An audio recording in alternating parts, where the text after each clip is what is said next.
and in a blinding flash you find yourself in the temple room, dark except for two braziers lighting it. Three skeletal guards stand before the necromancer, already casting his deadly spell. Hi everybody, welcome back to Ninja Buddy Crafting. Today I've got a great one for you, and I'm going to teach you how to take something cheap and simple like this and turn it into something awesome like this. And the best part is, you're not going to have to deconstruct it, wire it, hot glue things together to make these cool special effect LED lights for your dungeon. Just going to need some ready core foam board from the dollar store, some hot glue, a little bit of sand and rock, and something we've all gotten from a restaurant, some toothpicks. But before we get started, I just want to bring this up, and I know it's a broken record thing.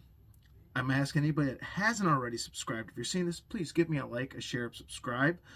My analytics are showing that 70% of the subscribers are watching these videos the full way through, and I really want to thank you guys for doing that. You have no idea how much you're helping. If you guys could leave us some likes, some comments, even if you just want to tell me I'm annoying for saying please like, share, and comment, I'll accept it. Anything helps me get this out so I can help teach more people how to save a buck and craft something good. Without further ado, I'll show you guys how to craft some LED braziers. Okay, so the first thing we're going to want to do is we're going to go and get a couple of strips of the ready core foam board made up, about 1 inch wide, about 5.5 inches long. This will give you a little bit of overhang on hopefully both areas, so that if you need to trim it down, you can do it once you've got it secured to the tea lights. So as you can see here, I don't have a straight edge at the moment. I lost my ruler at the time of recording, so I just grabbed a piece of foam board here that was pretty straight and just gave it a quick mark down the center at about 1/2 inch, and then I just start making the layout for the bricks, and I'm going to stagger them like you would a real brick wall. If you don't want to do the brick layout, you could always take a really sharp pencil or fine tip Sharpie pen and like draw consecutive little circles and make a kind of cobblestone cyclopean like rock thing to it if you really want to. But I think the brick texture looks pretty good and will work well on the tiles. Just showing you there what we're looking like and how it's going on my strip.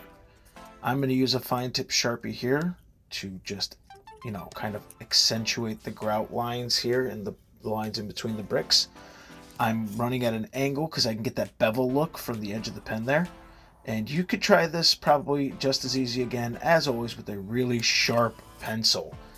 Or if you had like one of those rounded compass points from a compass from the dollar store, that might work too. It's beveled large enough, and it's got a little point that's not too sharp to rip through, but sharp enough. And it could do these beveling for you. You see, I'm just doing it 1, 2, 3, 4. Nothing too hard. So once I've got my lines made up here and I'm happy with them, I'm going to do what I always do. Grab a tinfoil ball. We're going to start texturing it up real quick. Now, I can't emphasize this enough. You can press too hard on this, but let's be fair, you really have to be putting in the effort. So once you've got it textured up and you like the texture, go ahead and move on to the next part. I didn't like my texturing, as you can see, so I am going over the ends real quick with the tinfoil ball just to get it looking a little bit better. And I'm going to grab a tea light here real quick. I'm going to work the foam around it. Don't worry, it's not going to break. It actually is very pliable, and I'm just going to see if I need to cut off any excess. And I do. So I'm just going to go here, and I'm going to take my fine tip Sharpie. Blech, keep getting tongue-tied on that word, huh? Funny. Anyway, I'm going to mark this right here real quick, and I'm just going to, whoop, there's our mark. Once I've got it all marked up, I'm going to take a knife, and I'm just going to cut it off real quick. You can use a pair of scissors, as always, or a kitchen knife, whatever you've got. I've got a razor blade, so I use this razor blade. So once I've got it cut, I'm going to take it again, give it another wrap, see how it looks. Looks like I've got a little bit of an overhang here, and I need I need to just cut it at a little bit of an angle, and it'll just all slide together really well. So just taking it, looking at it, eyes, seeing it what the angle will look like it needed to be, and I'm just going to run it down. As you can see right there, pretty sharp angle, pretty slippery slope, as one would say. And we're just going to push everything together, see what it looks like, see if it's all good. And if it's all good, we'll move on to the next stage. There we go, looks good. I think I'm going to leave a little bit of that top overhang. All right, now with this guy, you don't have to do this stage, but I recommend this. Take steel wool, brush like I've got with like copper or something on it. Anything that'll give you like some scratching, even if you have to use your X-Acto knife. And just kind of score the edge of the tea light because it's plastic.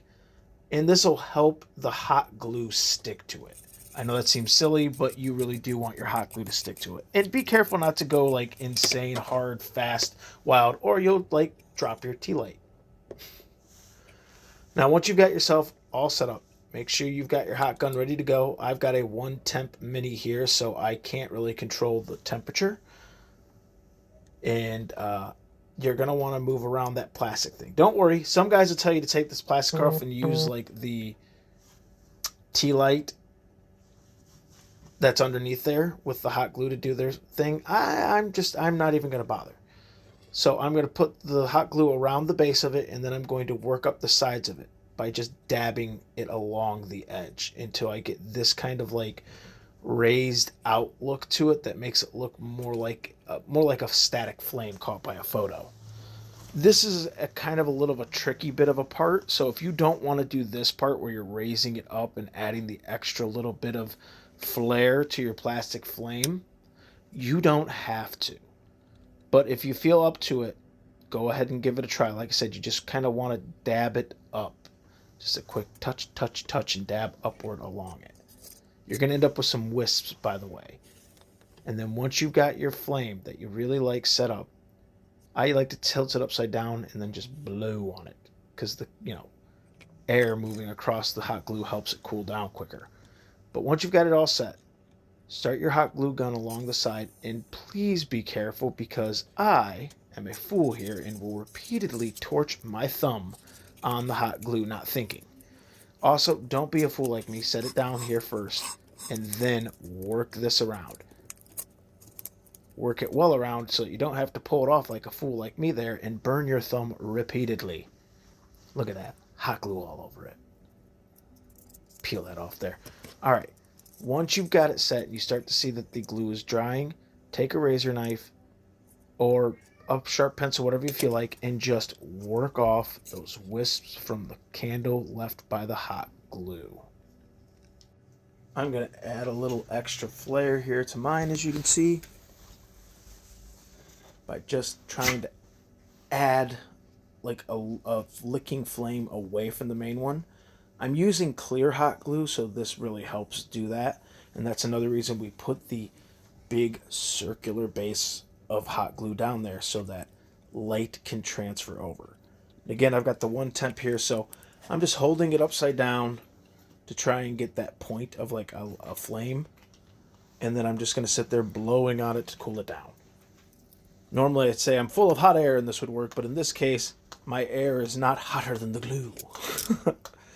And again, once you got it there, just kind of take it and cut off the excess there and get yourself looking good. So believe it or not, I came to this style of brazier from a hot glue and whatnot because I repeatedly failed to be able to take these things apart and do anything nifty. Like, watched a ton of videos on this and just failed repeatedly. So once everything is dried and it's cooled down a little bit, what you're going to want to do is you're going to take a little bit of our black paint and Mod Podge mixture here and carefully coat the top of the candle, the LED tea light candle. And the reason we're doing this is we don't want a lot of light shining from the bottom. I know that sounds weird because we're making a brazier, but it'll make sense once you see everything we put on with it, and once you've seen it in action, it makes sense. You do not want to cover your hot glue or that thing. So again, work really slowly. Just dab it on, take your time, and not worry too much. And once you've got the top nice and good, and give it a second to seal if you need to. I didn't. And then I thought about like not waiting, so I'm going to put on some gloves here in a moment. But just start covering the foam with the black Mod Podge mixture. This is going to seal it up. It's going to help harden it up. And it's going to help any light that's coming in from the candle, because if you ever lit one of these guys up, the whole thing glows.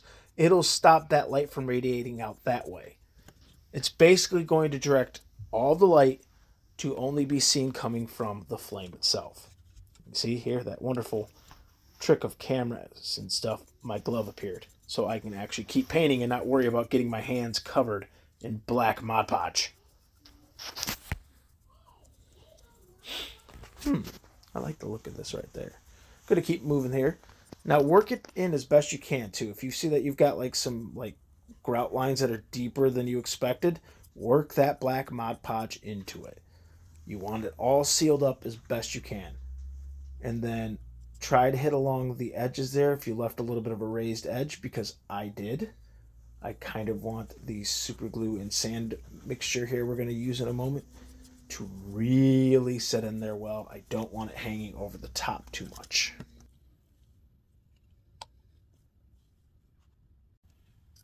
Now onto the super glue. This is a great trick. This is actually great with basing minis even. We are going to take our super glue and we're just going to smear it all over the black area where we put the Mod Podge. The reason we did that was because, you know, it'll help us define where we're putting this. And we're going to get this nice and coated. I do one half and then the other here because it gives me the time to show everyone what's up. And we're going to take baking soda. That's right, baking soda. And we are going to sprinkle it all over the super glue. Now, baking soda and super glue, believe it or not, have a chemical reaction that'll cause the super glue to harden up almost instantaneously. But we're going to let it sit for a moment because it really helps the texture there. Just let it sit. And then we're going to do the other side. Now, you could do both sides at once if you want to, but I do one half at one time because it's just way easier to do it that way. And I make sure that I get it all over as best I can before I move on to the baking soda part. And then I'm just going to sprinkle baking soda on, and I'm going to let it sit for probably 60 seconds, maybe a little bit longer if you're feeling cautious. And then once you're done, just come on back after that 60 seconds, tap off the excess, and then grab yourself a good brush. I'm going to show two types that you can use here that work really well. Let me see here. Here we go. You can use one that's got like poofy and swooshy, but I've got one specifically designed for this. It looks kind of like a mini paintbrush, and just brush off that excess baking soda. You don't want any left over before you add your next thing of super glue. And yes, we are going to add another layer of super glue and baking soda here, but this time we're going to add a little bit of salt to it. As you can see here, after just one application, it's already looking kind of sandy and dirty, and that's what we're going for. We want it to have kind of a dirty, ashy texture because we're going to add in a little bit of, like I said, salt or sand. It's your call. I think really like coarse kosher salt works best here for this, but that's really up to you. If you only got iodized salt, it'll work just fine, but you don't want too much when you put this down. And I'll show you here when I use it. As you can see, I am applying that second layer of super glue, making sure I get it everywhere on all sides this time. And then I'm just gonna pinch of salt.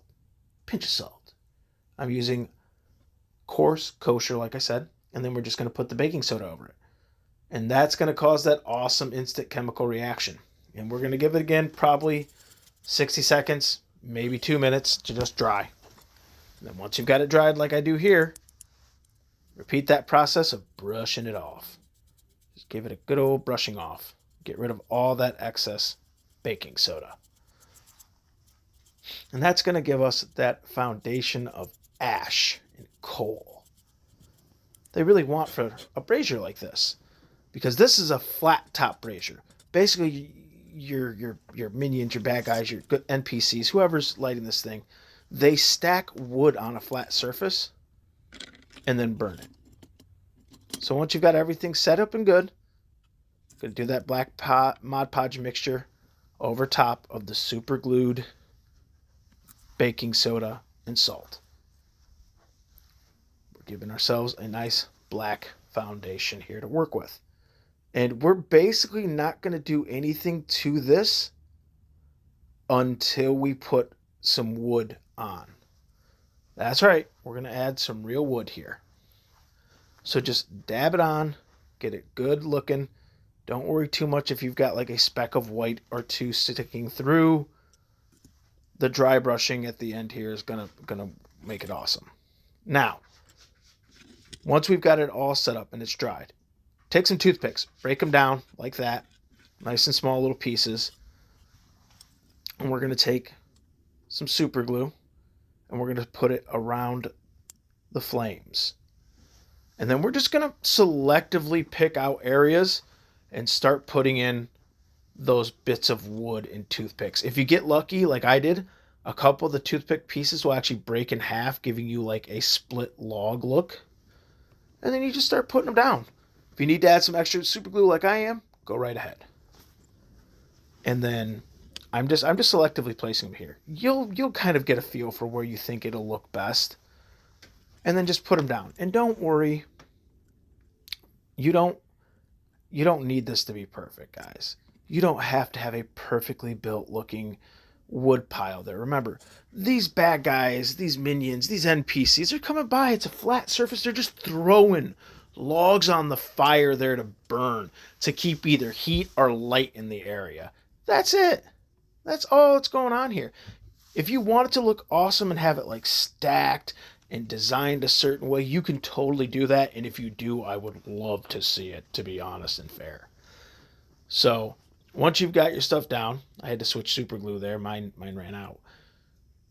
Just keep, I lost my train of thought. Oh wait, I regained it. Ha ha ha ha ha. Anyway, once you've got, your super glue pieces all down and you really like the way it looks, we're going to move on to doing a special kind of wash treatment to the super glue in the flame part.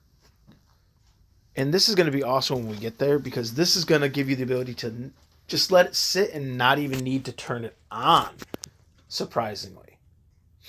So take a look here. Let me show you what it looks like with a little flame on right now.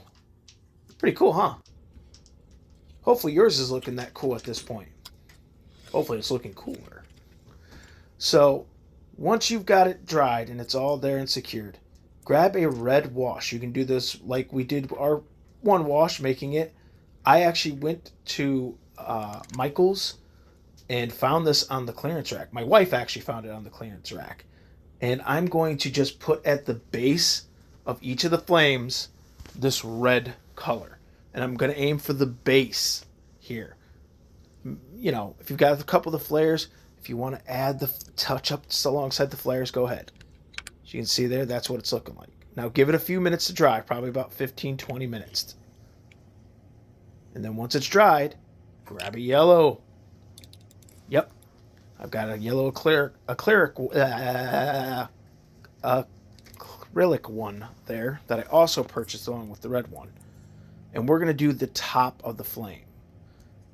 This one was a little bit not as thick as the other one, so as you can see there, I needed to flip upside down there, and you're just going to hit the tops of the flame. And then again, 15-20 minutes to dry. Once we're all set and dry, you'll want to take either watered down brown paint, or in this case I'm using a dark umbre wash, and just tap those toothpicks you laid down. You don't even have to cover all of them with this. You don't even have to cover all of one full side. You can just tap this along and give it the look of a little bit of brown there that you would expect bark and other things to look like in a fire. Again, this is to add to that illusion. We know it's not real wood, but you want your players and you want your mind's eye to see it and go, oh yeah, I know what's going on here. And this is a quick step too. The wood from the toothpick is going to soak up almost all of this brown wash. It's going to soak it up and it's going to look real awesome. So don't feel really bad if you go heavy-handed or light-handed here. This is all just for you and the players. All right, yeah, look at that. Isn't that looking awesome? All right, I'm going to do a few more touches here and there. And once we're done, we're just going to let it dry. All right, coming on back to it. Now, I'm using terracotta here. You don't have to. If you wanted to do the dry brushing technique from the last video, I'll put a description in the box below. You can. But I like to break up the color here. So I'm going to use terracotta bricks to break up from that gray stone work that my tiles are made of. And I've got a really watered down terracotta here, so this is going to take a couple of, applications. If you do yours right, you won't need a couple of applications, but on my terracotta here, I will need a couple of applications. So, once you've got it applied, get your brush dried and washed, and then let it dry. 15-20 minutes. Once it's all set and dry,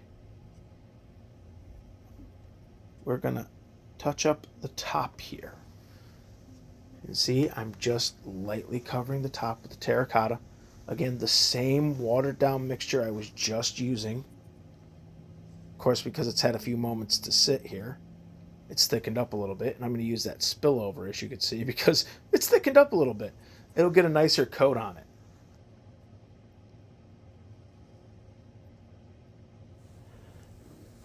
Ah, man. And this is really going to help. If you want to hit those inner edges, like I said, I left mine a little bit of a lip to build up the sand and look of the brazier. You can. Now, once everything's dried again, selectively pick out some of the bricks here and add a second coat to them. Brighten them up a little bit more than the other bricks. And like I said, selectively. You'll probably want about 2/3 of the bricks picked out, and selectively in this case, brightened up. Because we're going to add suede in here to give us two different color tones on the bricks. I like that look. I think it looks cool.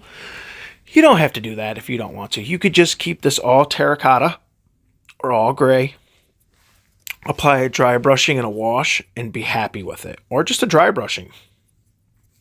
But I like a little bit of differentiation. I like your eyes to have a couple of things to grab onto on scattered terrain in pieces. So you see here, I'm selecting them, showing you what it looks like, and just getting it on here. One of the things about this ReadyCore board is it just soaks up paint. Even with the Mod Podge mixture on it, it still just like absorbs it. So remember, always keep your brushes clean on this stage. We don't want too much cross-contamination of color. And this part is why we did the selective. We're going to take a little bit of the suede here. Suede is what I'm using. And we are going to just pick out those bricks that we didn't brighten up with terracotta. And we're going to apply the watered down suede to it. Try to get it. If you've done it right, you won't have to do a second pass over, but more than likely you will. I got lucky here on this one, believe it or not. With the suede, I did it just watered down enough that I didn't need to come back over with a second pass. And it really does just pops nice. Now, as you notice, I should have been wearing a glove here when I was handling the little flame there, because I do end up rubbing off a little bit, which will be okay because we do, once it's all said and done, want to apply one more coat of the wash to the flames. But we want to wait until we're all said and done with everything because we want the wash to highlight the low areas near the flame. Let's take a look there. See how it's looking, and I enjoy it. All right, now we're going to move on to dry brushing. We are going to start with the top, and we are going to find a very, very small brush to do this with. I have a small makeup brush here, and I am just going to get it loaded up enough that it'll pick up the low and high areas here from the salt and the baking soda mixture with the super glue. See, it just starts to bring it all out. Don't worry too much here. You're going to try and avoid the toothpicks if you can, but if you can't, don't worry. Ash falls. Ash gets on stuff. They could have thrown that log in there and it just rolled into some ashes. So don't worry too much, but avoid your flame as best as possible. Try not to get anything on the flame. And once you've got your top nice and dry brushed and you've got all that little ash burnt up campfire look going on to that brazier, you're going to move on to the main body. And like I said, just be selective here if you need to be. I've got a pretty small makeup brush I got from the dollar store. It came in a 3-pack with a large one, a medium one, and this one. And I just cannot emphasize how great makeup brushes are for dry brushing. They're probably the best thing in the market for it. As you can take a look there, it highlighted all that. Now it looks like there's burnt ashes and burnt up twigs and blogs down there. And now, same thing, that amazing fog gray. Just going to get our dry brushing going. As usual, 90% off of that brush before we apply to it. We're just going to hit the sides. Just start applying the sides. Give it a nice brushing. The fog gray is going to highlight well against everything, honestly. It plays really well against the suede. It plays well against the terracotta. And when you turn on your brazier, for some reason, it just highlights everything. I can't explain it. Normally, like you would expect an off-white or white to do the job really well, but that fog gray just, boom. It just pops so well. If you see a couple areas, like I saw a couple areas where I'm like, it looks like it could use some more dry brushing, go ahead and do it. If you think you're good after a single pass, let it be.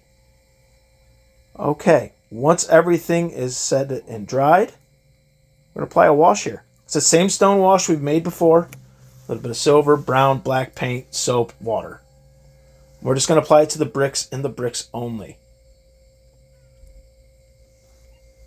Just be really cautious. You can even get up there on the top.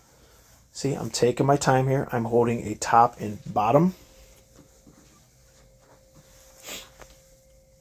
That way I don't get it too over. Off camera, I did apply that second wash to the flame like I told you guys you're going to need to do. I probably should have mentioned that earlier. And now, once that's dried, once your wash is dried, grab your PVA glue water mix, dab everywhere, quickly. We are sealing this bad boy. Put it up on the flame, put it over the twigs, the ashes, put it on the brick, put it everywhere that you have operated, except for the bottom. Don't put it on the bottom there. You've got a switch there you need to use. But apply it everywhere and let it dry. This is going to seal everything up. It's going to keep the fact that you're going to be handling it a lot from the oils and sweats on your hand from removing the paint. It's going to look really good too once it's sealed. So don't worry. Get yourself all sealed up like I'm doing here. I'm actually going to put this under 2 toothpicks. That way it doesn't stick to it. Because the first one I did stuck to the paper plate because I forgot to do this part. Whoop, almost knocked over the camera. Stay, camera, stay. Play.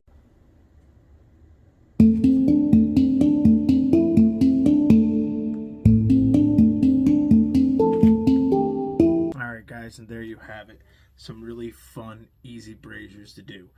I did 2 of them when I was doing the one video there.